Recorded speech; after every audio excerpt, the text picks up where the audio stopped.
Hello, everyone. Welcome to this very special episode of the Members Meet Up. As you can see, I am joined by the lovely Cate from Wanderlust Swingers Podcast. Now, you're probably aware because I have been talking about it. There's a very exciting and first of its kind event happening here in the UK next month. And it's a swingers hotel takeover. Now, although I've been to lots of parties and events and done all kinds of things, um, a swingers takeover, a hotel takeover, is something which I have no experience of. And I know that so many of you have been asking me questions. And to be honest, I can't answer those. So what I decided is to get the expert in to answer your questions, my questions, and talk all about what exactly is a swingers hotel takeover. Is it swingers running riot? Is it upside down pineapples outside every door? Is it a free for all? Is it suitable for newbies? I'm not sure what to expect, so I'm going to hand over to Cate from Wanderlust Swingers Podcast to share with us exactly what a swingers hotel takeover is. So, welcome, Cate, to TKG Club. Thank you so much, Rosie. I'm really happy to be here.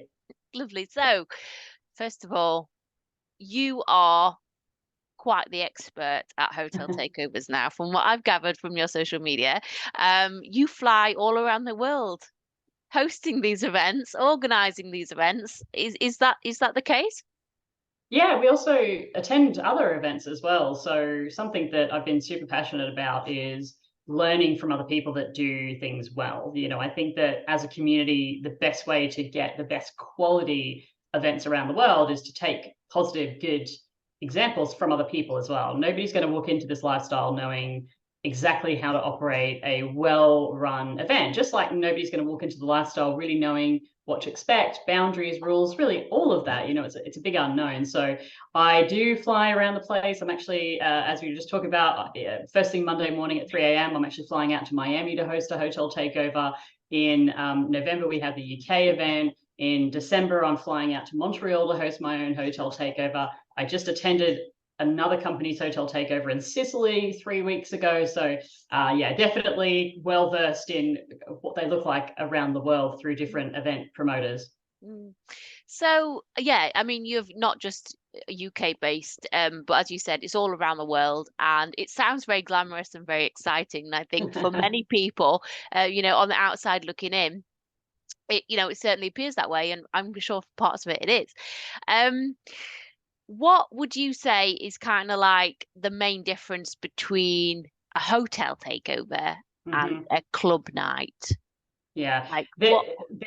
what's the big difference there? It really depends. So I'm going to give you a global perspective, but feel free to ask questions and hone in on more of a UK perspective as well. Hotel takeovers are as varied as a club, really how a club operates, what it looks like, the kind of people that go to clubs. Hotel takeovers is exactly the same. So you can have everything from a one-night hotel takeover in a 1 to 2 star venue, right through to a 3, 4, 5 day hotel takeover in a 4-star venue with hundreds and hundreds of people and seminars and sexperts and demonstrations and all of that. So it is truly a varied experience. Some people do prefer the simple one-night events in the US, for example, where it is just a, I don't know, 60 to 100 room, 2 to 3 star hotel. It's quite an economical experience. They might have a DJ, they might have a dance floor, they may or may not have playrooms on site.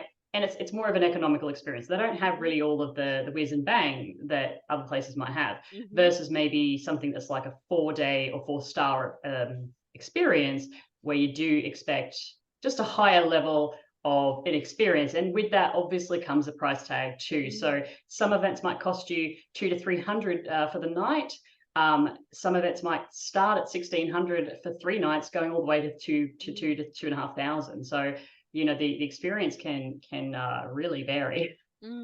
So that's interesting. I mean, I had no idea. I've just learned so much from that, in that very much how it's kind of with clubs, you get like a more basic kind of entry level, I'm going to say, club, which is turn up and play. And then you do get the more upmarket, sumptuous experience clubs, which do have a heavy price tag. I had no idea that it was the same with hotel takeovers?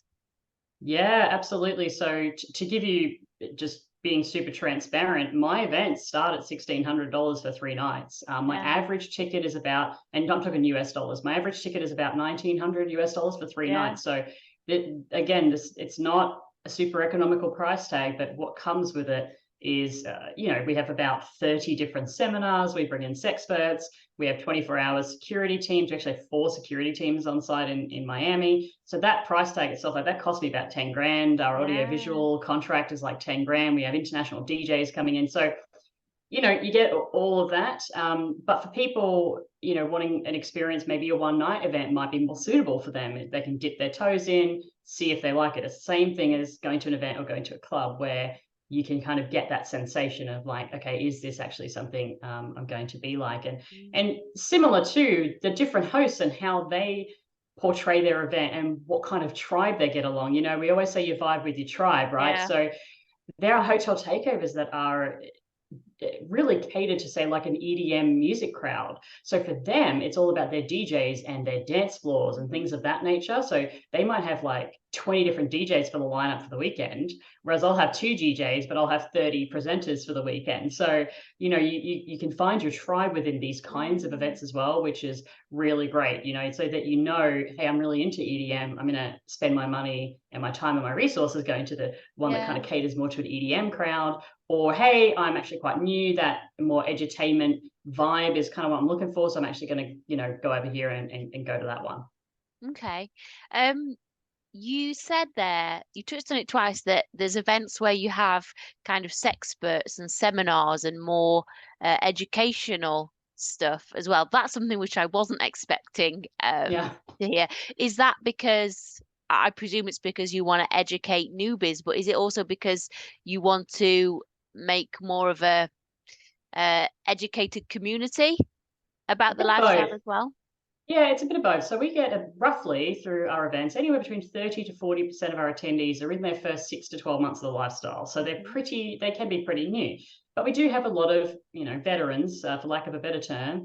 And and we like having that opportunity for people to learn something new. Even I've been in the lifestyle for 8 years and I'm still learning new things, right? So the seminars can be something, they can talk about things like jealousy, like boundaries. We also do interactive sessions too. So we're actually doing 2 different shibari and rope demonstrations on site. So we are supplying everybody with a 10-meter rope in their welcome bags, and then they can go along to either one of those seminars and actively walk away having learned some rope ties for Yeah. either you and your partner in your own bedroom or even your lifestyle play friends. So it's kind of a combination of wanting to help people be educated, but also it's just really fun, learning something new at an event is never a bad thing. And people can choose. They can either hang out nude by the pool if they want, or they can come and sit in a seminar. Really, it's up to them. And they don't attend every one. They might attend 1 out of 5, something that sparks their interest. I think having an event which includes the different elements, that doesn't just focus on the physical, that for me is something which is completely new in the UK. Yes, there's social events, there's talks, there's things that, we've probably both been to and both been part of, but there's nothing really like that in the UK that I'm aware of that's currently happening. So what what can the UK expect from The takeover next the month, yeah. takeover? So we're getting there, is what I want to say. Just foreshadowing. The reason that we're dipping our toes slowly in the UK market is to better understand what the UK wants. I can't just take what I do in Canada or the US or Jamaica or Dominican Republic and just dump it in the UK. It's not really going to work. So the one that we're doing next month for the UK, it's a one-night hotel takeover and a 4-star property. So we've bought the entire place. Just to backtrack, keep it really kind of the KISS principle here, keep it simple, stupid for people who don't know what a hotel takeover is at its core. So someone like me will buy the entire hotel. So I'm contracted for all rooms, regardless if I sell 1 ticket or 10. I've bought all rooms on site, and then we have total control over the hotel. So no civilians on site. We have security there, stopping anybody from getting in. That means that the restaurant, the bar, the whole hotel, as you can imagine, is basically ours for the night or the weekend, depending on how long you take it for. So that's what we've done with this hotel in the UK. We've got it for one night, the whole thing. And what we're doing, the way that our events are designed and built, is it's really about community. So where you might go to a club night and you just kind of rock up and you just hope to make a connection, that's fantastic, that's great. But for people that want something a little bit more outside of that, like building a community, building true pants on, pants off friends, that's kind of where our events are really aimed at. And so with the UK event next month, it's a one-night event, and we have our chat group, which kicked off already yesterday. So we got already people chatting in the chat group. We do 2 pre-event Zoom meetings as well. So we talk about the event, what to expect. If anyone has any questions, they can ask. We also kind of have cocktails on the call and do a bit of a mingler as well. And then at the hotel, we're going to kick off. So the hotel at 3 p.m. is going to shut its doors basically, and that's our hotel. Nobody can get in except ticket holders. And at 4 p.m., we're going to do a floor crawl from 4 to 6. I know you got some questions about that in a second. And so we do a floor crawl, which is really about mingling. And then we kind of get ready. Then we meet in the bar for pre-event mingle drink. Then we go on the party buses. Then we go to the club. And at the club, then you can check in and do a tour of the club. So it's really, I don't want to say hand-holding because that sounds quite negative, but it truly is about bringing that community together. Then you can party, get the food truck at 11 p.m., which is definitely a recommendation. Those burgers are delicious. And then the next morning on Sunday, all throughout the morning, we kind of meet in the breakfast area. And again, you're kind of mingling during the daytime and meeting people. So it truly is more of a holistic overall experience rather than just maybe, a couple of hours at a club. Yeah. Yeah. I mean, you've got an awful lot going on, and it sounds like you've thought about every kind of possible scenario. How are people going to get to the club? We've organised a bus. People going to eat? Yes, we've organised food up, and you've set it up. So it's not, I understand the term hand holding, but it kind of like encompasses all of those worries and those fears, and it answers every question that people have. Would you, I mean, from somebody who's quite experienced in the lifestyle now, I understand the different elements, but I think, would you say that it's suitable for first-time people, or do people feel a little bit overwhelmed with the fact that it's quite an intense experience? I'm going to be a super non-biased here, because I mean, most people are just like, of course it is. It definitely is. And the reason that I say that is because I think turning up to a club on your own can be quite daunting. Coming to something like this, getting in a chat group beforehand, people start to see familiar faces. And then the pre-event stuff, people start to see familiar faces. So honestly, by the time you actually get on the party bus to go to the club, you've probably already made a few friends, if not many friends. And that kind of gives that sense of safety, you know what I mean? And then at the club, our ambassadors also take everybody on a tour. We talk about consent, we talk about, the rooms with locks on them, what to do, the etiquette, that sort of thing. So it is good for newbies in the sense that they can, experience that as more of a community, as more of a group. Now, the flip side of that is, could people be overwhelmed? Absolutely. I mean, there's a chance that you can be overwhelmed at any point if you go to a club or not. One of the things about coming to an event like this is you can step away. So what I always say to singles or couples, really, it's about self-care. If we're starting to feel overwhelmed, we do need to step away for a second, maybe reconnect with our partner if we do have a partner, take a moment away if we're solo. And, there's nothing stopping people from going back to their room, having a chill, having a nap, reconnecting, or just going for a walk, grabbing a coffee, that kind of thing. So it has the ability, if people do feel overwhelmed, to do that. And the same thing with going to the club. There is an outdoor area that's quite large. Granted, it'll probably be a little bit cold, but they will have the heaters on. And that's also an opportunity to kind of step away and go, hey. On top of that, we've got a number of host couples, and really it's our job to, if people are feeling overwhelmed, or if they want to step aside, or if they want to have a chat, it's really our job. We go and we'll sit with them and we'll chat with them and, help them if they want it, or if they want to just be alone, we'll obviously leave them alone too. So I would say it is good. It is good for newbies. The feedback we've had has been, holy hell, that chat is overwhelming, because it is 200 people and it does move fast. And people have told me actively, like, oh, that chat's really overwhelming. And what I say to people is, go at your pace. And I'm sure you've said this too, Rosie, is you go at your pace. If you need to leave the group for a bit, leave it on unread kind of thing, and step away, and then pop in when you can. Like, do those sorts of things to really practice self-care. Yeah, I mean, I must admit, I mean, we all have our own ways that we like to communicate and like to meet people and like to play and swing and things. But for me, I find even now, I find group chats overwhelming. Mm, But I think this is partly because I'm a massive introvert at heart. People don't realize it, but I am, and I don't find an awful lot of pleasure in being part of a group chat because I simply find it overwhelming. yeah, I've been invited to so many and I'm part of so many, but very rarely do I use them because I find it to be flooded with people and then you sometimes get private messages and requests and things and it's too much. So I yeah, completely get why, and this is coming from me who's been in the lifestyle for over 10 years and that's how I respond to it. So for somebody who's been in the lifestyle for 6 months, I can certainly understand why that is. But you're very right in what you say in that you don't have to be part of it all the time. You can come no, back to it. You can go at your pace, and over time, if you did join, I really like the idea of the mass Zoom call. I really like that because again, you'll pick out people who you recognize, and you'll mm, start building up those connections, and that there'll be couples who have same things in common with you, and you'll connect yeah, with certain people. So it can feel all of a sudden a lot more personal rather than just being bombarded or flooded with things. So I do yeah. like that. It's quite a reassuring method of kind of meeting people, so that's good.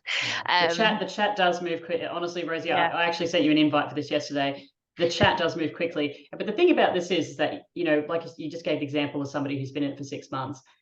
Some people love the chat. You know what I Yes, mean? they do.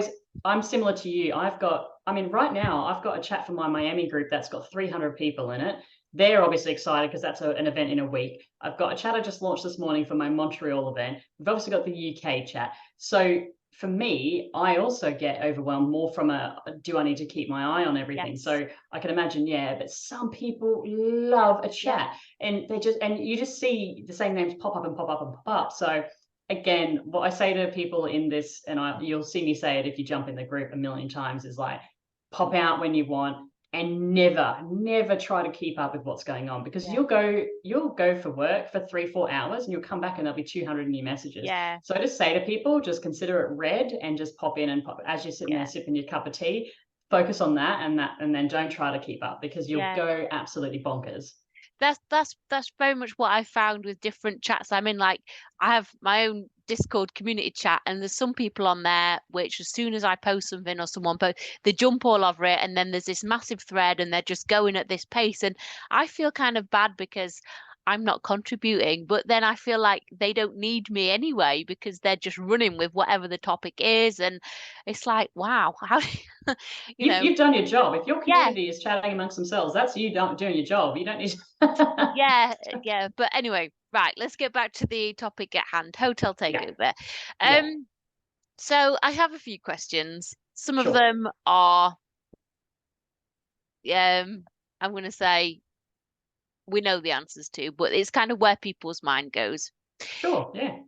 How does it work if you're kind of wanting to play with a couple? Do you go off to their room to play with them? Is there private playrooms? What's the kind of the etiquette?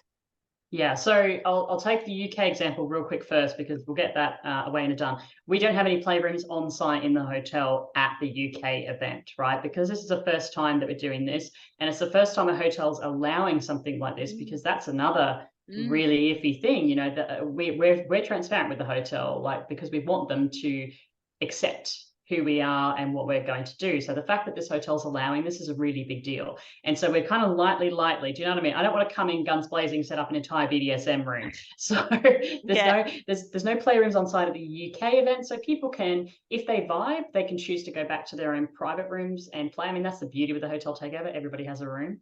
mm, Or if they want to play in a more electric environment, obviously we've got the club portion of the event. So that's the UK side of it. For my events I'll take next Miami as an example, or even the one I just attended in Sicily, there are dedicated on-site playrooms, and those can be something like a penthouse suite that's been converted, or it can be an entire conference room, depending on the size of the hotel and the number of attendees, an entire conference room that's been converted into a playroom. So what I always say to people is that playrooms at hotel takeovers are more for exhibitionists and voyeurs. It is for people who want to be seen or to see, right? If you're wanting a little bit of a private, 2-on-2, 3, 4 people, 5 people, whatever that looks like for you, the beauty of it is that you do have your own hotel room. So what I say to people at hotel takeovers, the playrooms for me are about being an exhibitionist and a voyeur. But if you want privacy, if you want a connection without people, then your room or their room, etc., is the way to go. Okay. Okay. Because that's, I mean, when I first heard the words kind of hotel takeover, you think like, is it almost a free for all? Is it just kind of people in different rooms? How do you, how does it all work? So, it's really good to for you to clarify that. Um, yeah. But it's not just a hotel takeover that you're doing. It's not just like the swinging aspect. There's other aspects as well, isn't there? And one of these, which I know some people have commented on because I asked my members, is the floor crawl, which is Yeah. completely my mind. I was completely baffled when you said this, and so were my members. And we all kind of agreed that the only type of floor crawl or crawl we'd heard of in the UK is drink related pub crawl, Mhm, and that's what my mhm. members came back to me with. But it's not like that at all, is it? It is and it isn't. So a floor crawl is it's an opportunity to mingle. Most definitely, it is a social aspect. So when I talk about floor crawls, some people conjure up images of like, oh, so everyone's rooms are just going to be open and it's a free for all. You just kind of go in and start playing with people. So sometimes that's the Yeah. misunderstanding there as well. But I like to say it's a social, it's a mingle. And what we do is, again, depending on the size of the hotel and how it's laid out, we'll set aside and designate, if you will, 2 floors or something like that of the hotel, and we'll say these are our party floors. And then on the party floors, we ask for volunteers for host couples, and then obviously we need non-host couples.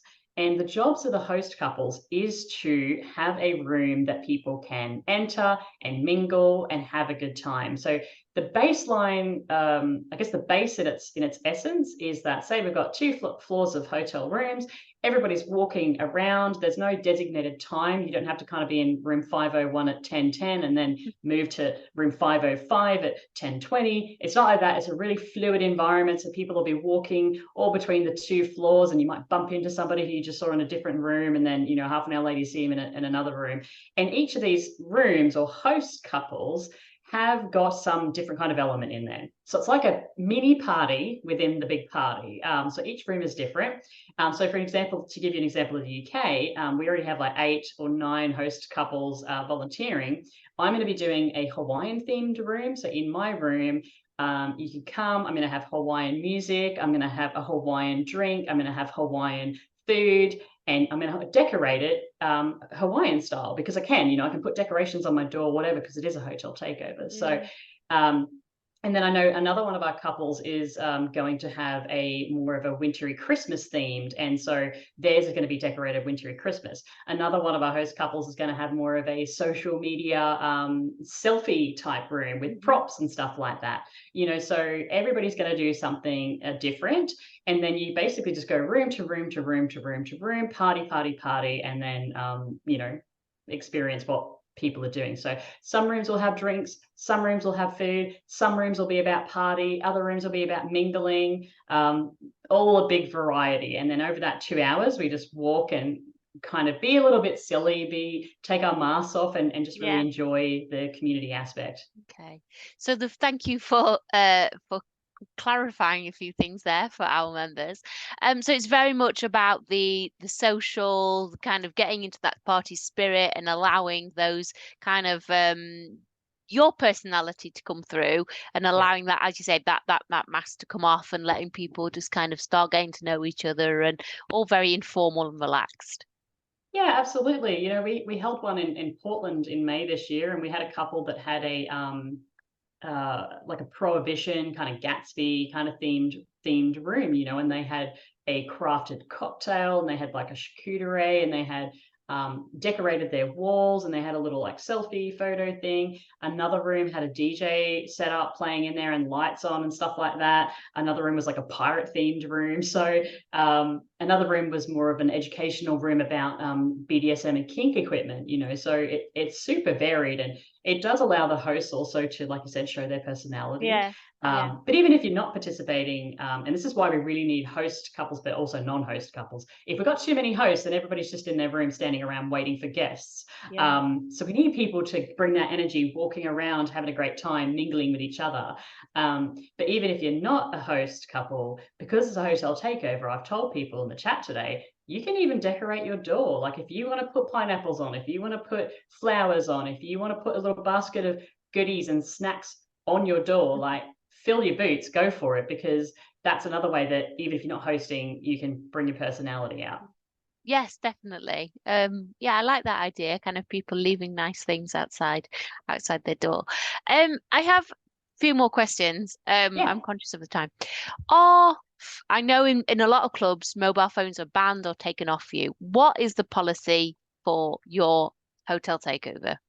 Yeah, it's the same policy that I have pretty much world over. So we don't ban mobile phones, but we do have a code of conduct for all our attendees. And actually, we have it already existing in the group chat for the UK. And that is that they're not banned, but what we do ban or what we don't allow is people non-consensually taking photos of other people. So we want people to have the option to take a selfie, especially because everyone's going to be all dressed up. Even at the club, we're going to have a photo wall and we want people to be able to use that. But by having these designated spaces, it kind of sets the scene that, okay, people are going to be taking photos over there of themselves or of their friends. But in the event, if it does happen, that somebody takes a photo of you non-consensually, advise my security team. That's what they're there for. So that's our policy around mobile phones. We really haven't had any issues globally of people doing anything wrong. The only thing we've had happen is that people get very excited about the hotel takeover, and you don't know where it is or what the hotel name is unless you have a ticket. And sometimes they'll take a photo right at the front with like the sign of the hotel, or they'll geotag it on Instagram. So that's also a no-go. We don't publicly tell people where we are, just for safety. Yeah. Okay. That's good to know, because I know that years ago when I first started in lifestyle, you entered the club, you had your phone took off you and it was put in a locker. Whereas now, over the last few years, a lot of places they do have like a selfie wall or designated time or place where you can take pictures, because like you say, everybody's dressed to impress. They very often don't get dressed up like that, so it is a nice occasion to get pictures. So I think speaking from experience, I haven't really had any scenarios where people have kind of got their phones out and filmed or took pictures. So I think a lot of people are abiding to those rules and respecting the fact that there's a time and a place for photos, so that's good. They do. What I will say is that on New Year's, we actually went to a club here in the Netherlands, and there was a gentleman. One of the clubs has a balcony, and you can look down over the dance floor. And again, some people are brand new. They're very excited. They're kind of filming. Oh, wow, look at everybody dressed up. They're having a good time. And I happened to walk upstairs. I saw this gentleman filming, and I immediately said, absolutely not, sir. So that's not my club. That wasn't my event. But I think as a community, we also need to be self-policing on this sort of thing. So not aggressively, but I just said, excuse me, sir, that's not really allowed. Can you please not do that? And he deleted the video immediately. So it's I think a lot of people are worried about it, but I mean, luckily, as I said, speaking from experience, it's not something which has really ever come up. So it's a good thing, really. So the other question I had now, I did have. I looked at your email that you sent yesterday, and I also looked at the dress code bit. So you've got a dress code. Yes. It looks like white and sparkly. Yeah. Oh, it's winter wonderland, so it can be winter like icy wonderland, blue, white and sparkly. What are you wearing? So I'll start with my husband first, because he's an easier one. He's actually going to be wearing a white sparkly Christmas suit. So that's what he's going to wear. And if I can find them in his size, white glitter shoes. That's going to be what my husband's going to be wearing. I am going to be wearing a pearl bodysuit. So the big pearl bodysuits that you see. Before we get to the club, I'm also going to be completely covered up. So I will wear something to the club that's a little bit more covered up on my way there. And then as the evening progresses, I might then remove that, and I might go down to like, so I've got glitter nipple pasties, and then I've got like a little bodysuit thing underneath as well. So that's what I'm kind of wearing to the event. But themes and different themes for different things and what people wear also can vary between hotel takeovers. We've gone quite simple, what I would call simple for the UK event. Whereas if you're coming to Miami next week, the Friday night theme is Carnival with feathers and glitter and the whole thing. The Saturday night theme is Labyrinth, as in the movie. So I'm actually going as an owl to that. And Right. the Sunday night is Eyes Wide Shut. So I have like a massive cloak. I have this mask, you know. So hotel takeovers will have themes, and some of them might be easy, glow theme, white night, that sort of stuff, and others are a little bit more complex, like the ones that I do at my bigger US takeovers. Okay.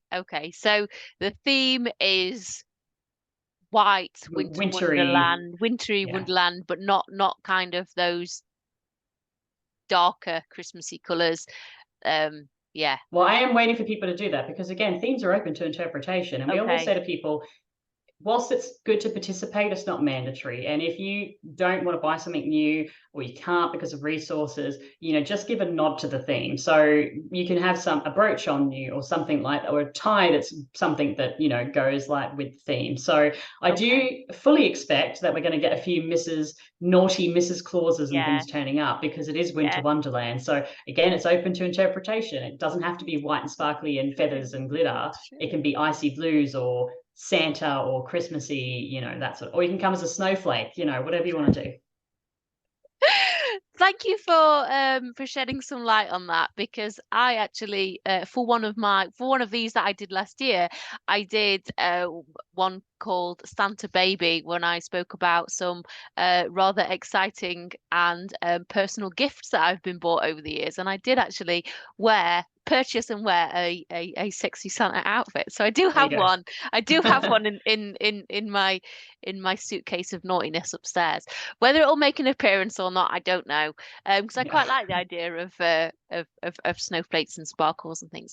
So thank you so much for your time. Thank you for sharing with us all what a hotel takeover is, what to expect, what a floor crawl is, and who you expect to come along as guests. So thank you so much. No problems, not a problem at all. I know you're a busy woman, jet setting around the world to these swinger parties. So yeah, thank you for giving us your time. And of course, where can people find you? Where can they find out more about what it is you do? Yeah, so if you just Google the Wanderlust with an A, Wanderlust Swingers Podcast, you'll find us there. You'll find our website, our social medias. Similar to Rosie Cate, you know, Instagram is always kind of a give and take for us, but Twitter is definitely a great place to catch us. But if you just Google our website, you'll find us there. Okay, lovely. Right. So I hope that's cleared up some questions. I hope it's answered your questions, everyone.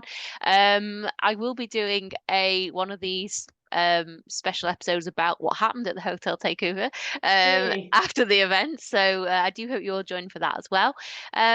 So yeah, I hope you've enjoyed this. I shall see you all soon. Thank you, Cate.